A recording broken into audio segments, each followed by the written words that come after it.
Israel larang Muslim Palestina ibadah di Masjid Al-Aqsa selama bulan Ramadan.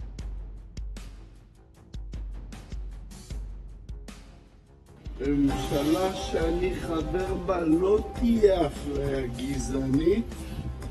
יהודים יעלו להר הבית.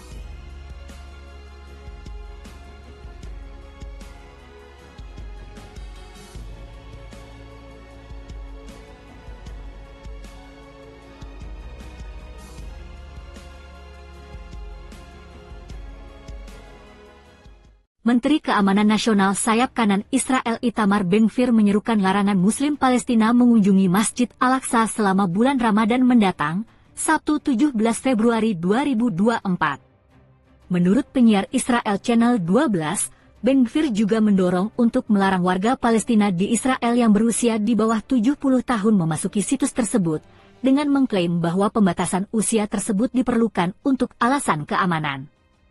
Namun, saluran tersebut melaporkan bahwa pasukan polisi Israel tidak setuju dengan menteri sayap kanan tersebut dan mendukung masuknya warga Palestina berusia di atas 45 tahun ke Kompleks Al-Aqsa. Sementara itu, Shin Bet, Badan Keamanan Dalam Negeri Israel meyakini tidak boleh ada batasan bagi warga Palestina untuk mengunjungi situs suci tersebut. Perdana Menteri Benyamin Netanyahu akan bertemu dengan politisi kontroversial tersebut pada hari Minggu, bersama dengan Kabinet Perang Israel, mengenai posisi terbarunya. Publikasi berita Israel The Times of Israel melaporkan bahwa pemerintahan Biden telah menyampaikan keprihatinannya kepada pemerintah Israel atas proposal Ben-Gvir yang menghasut. Menurut para pejabat, AS mengatakan menteri tersebut mungkin memicu ketegangan di Al-Aqsa selama bulan Ramadan, yang akan dimulai sekitar 10 Maret. Selain itu, hal ini mungkin memicu isu sentral seputar Yerusalem di tengah meningkatnya permusuhan di Timur Tengah. Pada tahun-tahun sebelumnya, warga Palestina telah mengalami kekerasan di wilayah pendudukan yang dipicu oleh kelompok pemukim Israel yang menyerang jamaah yang akan salat di Masjid Al-Aqsa di Yerusalem. Kunjungan Presiden sayap kanan Argentina Javier Milei ke Israel juga mendapat reaksi balik karena semakin mengobarkan ketegangan di wilayah tersebut. Para aktivis pro-Palestina menuduh Milei menyerukan pembangunan kembali, kuil kedua, di Yerusalem, yang juga sejalan dengan tuntutan utama ekstremis sayap kanan Israel seperti Ben-Gvir. Milei mengunjungi Israel pekan lalu, di mana ia berjanji untuk memindahkan kedutaan Argentina dari Tel Aviv ke Yerusalem, meskipun Palestina mengklaim sektor timur sebagai ibu kota negara mereka di masa depan. Ia juga mengatakan bahwa Argentina mendukung penuh perang Israel di Gaza. Itamar Ben-Gvir lahir 6 Mei 1976 adalah seorang pengacara Israel dan ekstremis sayap kanan. Politisi ini sekarang yang menjabat sebagai Menteri Keamanan Nasional sejak 2022 dan juga seorang anggota Knesset dan pemimpin Otzma Yehudit.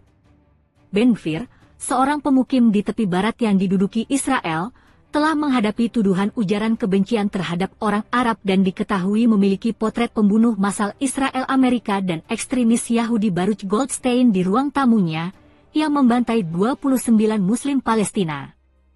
Jamaah dan melukai 125 lainnya di Hebron, dalam pembantaian di Gua para leluhur tahun 1994. Dia menghapus potret itu setelah dia memasuki dunia politik. Ia juga sebelumnya dihukum karena mendukung kelompok teroris yang dikenal sebagai Kach, yang menganut Kahanisme, sebuah ideologi Zionis agama ekstremis. Di bawah kepemimpinannya, Otzma Yehudit, Kekuatan Yahudi, sebuah partai yang menganut Kahanisme dan anti-Arabisme. Partai ini memenangkan 6 kursi dalam pemilihan legislatif Israel tahun 2022, dan diwakili dalam apa yang disebut sebagai pemerintahan paling sayap kanan dan garis keras di Israel. Dia menyerukan pengusiran warga Arab Israel yang tidak setia kepada Israel. Ben-Gvir dikenal luas karena pandangan dan aktivitasnya yang rasis dan anti-Arab secara terbuka. Ben-Gvir telah lama dituduh sebagai provokator, setelah sebelumnya memimpin beberapa kunjungan ke Temple Mount sebagai aktivis dan anggota Knesset, demonstrasi yang kontroversial melalui kawasan Muslim kota tua Yerusalem. Ia mendirikan kantor di lingkungan Sheikh Jarrah yang menjadi saksi dari beberapa kali penggusuran warga Palestina. Pada tanggal 3 Januari 2023, ia mengunjungi Temple Mount tempat Masjid Al-Aqsa berada, memicu gelombang kritik internasional yang menyebut kunjungannya sengaja provokatif. Sebagai seorang pengacara, ia dikenal karena membela orang-orang Yahudi yang dituduh melakukan terorisme yang diadili di Israel.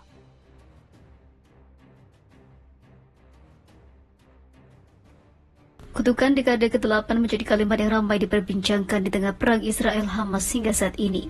Para tokoh Zionis Israel takut dengan ujaran tersebut yang diyakini sebagai isyarat runtuhnya negara Yahudi.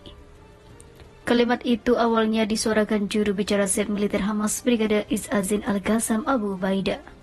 Kalimat itu sebenarnya merujuk pada ramalan yang beredar di kalangan Israel tentang masa akhir dari riwayat negara Yahudi tersebut. Kutukan dekade ke-8 akan menimpa mereka dan membiarkan mereka kembali ke Taurat dan Talmud untuk membacanya dengan baik dan tidak sabar menunggu saat mereka dipermalukan, kata Ubaidah. Masa legenda tentara yang tak terkalahkan telah berakhir dan saat ini pertempuran ini akan menjadi titik balik dalam sejarah bangsa, lanjut Ubaidah. Masa menjual ilusi kepada dunia tentang kebohongan tentara yang tak terkalahkan, Merkava dan Interior ataupun juga intelijen superior telah berakhir. Dan kami telah merusaknya dan menghancurkannya di depan dunia di wilayah Gaza dan seluruh Palestina, imbuh Ubaidah. Kutukan dekade ke-8 yang sangat ditakuti Israel. Tahun lalu mantan Perdana Menteri Israel Ehud Barak mengungkapkan kekhawatirannya bahwa kehancuran Israel akan terjadi sebelum ulang tahunnya yang ke-80.